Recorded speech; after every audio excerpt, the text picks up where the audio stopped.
Italy, Greece, France, Austria, Ireland সহ European ইউনিয়নভুক্ত ২৬টি দেশে বাংলাদেশের বিভিন্ন চ্যানেল, পত্রিকার প্রতিনিধিদের সংগঠন ইউরোপিয়ান বাংলা জার্নালিস্ট অ্যাসোসিয়েশনের নতুন কমিটির অভিষেক অনুষ্ঠিত হয়েছে।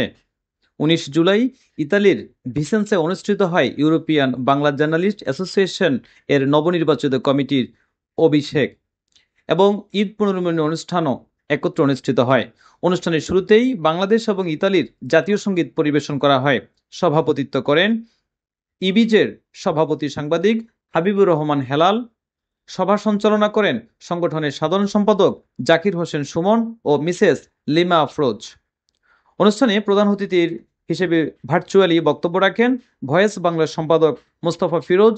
বিশেষ অতিথি হিসেবে উপস্থিত ছিলেন স্থানীয় মেয়র সিলভিও প্যারিসে তার বক্তব্যে বলেন, সংবাদ মাধ্যমের স্বাধীনতার সত্য ও বস্তুনিষ্ঠ সংবাদ পরিবেশনের মাধ্যমে বাংলাদেশের কমিউনিটির সমস্যা তুলে ধরার আহ্বান জানান।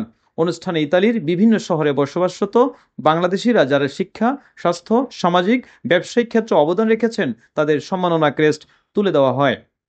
ইউরোপিয়ান বাংলা জার্নালিস্ট অ্যাসোসিয়েশনের নবনির্বাচিত সদস্যরা হলেন সভাপতি Habibur Rahman Helal, channel I senior correspondent Germany, senior সহসভাপতি এনায়েত হোসেন, বিশেষ প্রতিনিধি I on TV UK France, সাধারণ সম্পাদক SK MD Zakir Hossain Sumon, Jamuna television ও কালের কণ্ঠ ইতালি, শরীফুল ইসলাম টগর, রাজধানী টিভি ও ডেলি আজকের টাইমস। এছাড়া উপস্থিত ছিলেন ইবিজের প্রধান উপদেষ্টা বীর মুক্তিযোদ্ধা মাহবুবুর রহমান, অস্ট্রিয়া। আলোচনা ও অভিষেক অনুষ্ঠানের পর সাংস্কৃতিক অনুষ্ঠানে ভিসেন্সা, ভ্যানিস ও মিলানের স্থানীয় শিল্পী ছাড়াও চ্যানেল আইয়ের সেরা কণ্ঠতারকা জ্যাসা এবং জার্মান ব্যান্ড দলের শিল্পীরা সঙ্গীত পরিবেশন করেন। নিউজ ডেস্ক, আজকের টাইমস।